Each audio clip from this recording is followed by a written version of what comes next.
Hi there, it's Cameron, otherwise known as a Rogue Golfer, and I just want to say thanks very much for signing up to my Scientific Golf Secrets. And today's lesson is all about the golf grip and how you can grip the club to have more power and also get incredible accuracy. And everything you're about to learn has been based on a major biomechanical study. A few years ago, I got to work with some very smart sports scientists. These guys were the top of their field. They'd done some incredible research in the game of cricket, and they'd also studied rowing and running. But what made the golf study so exciting was it was the first time ever the golf swing had been looked at as a complete unit, and it was also looked at in 3 dimensions. And to top everything off, the 16 major muscle groups of the body were also analysed simultaneously. So it gave the scientists, perhaps for the first time ever, a real inside sneak peek into what actually happens in the golf swing. But let's get on to your golf grip. And the best way to describe what you do want to do with your golf grip is to have a look at what you don't want. And what you definitely don't want with your golf grip is any sort of complication. So if you're thinking about how many knuckles you need to see, if you're thinking about where the V's need to point, if you're thinking about grip pressure, you're making the golf grip way harder than it needs to be. Your golf grip should be easy. Okay, get your golf grip right, keep it simple. You've got better things to worry about, like going out there, having fun, and hitting the golf ball. There are 2 fundamentals that you need to concern yourself with, and these fundamentals are very simple and it shouldn't take a lot of time. The first one is you want to make sure your hands are close together. The closer your hands are together, the better you'll play. You can link your hands if you feel the need. You can use a Varden grip for that.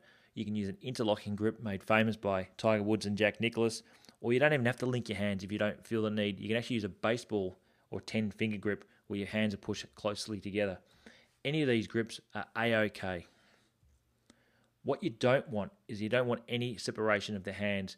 If your hands get too far apart, you'll find swinging the club properly and keeping the club face square through impact almost impossible. So don't do it. Fundamental number 2 is you want the club across the base of your fingers of your right hand. So you don't want the club anywhere near the lifeline of your hand or your palm of your hand. There's some grip theories out there that talk about having the club so that the forearm and shaft form a straight line. That's a palm grip, a single axis grip. You don't want that grip whatsoever.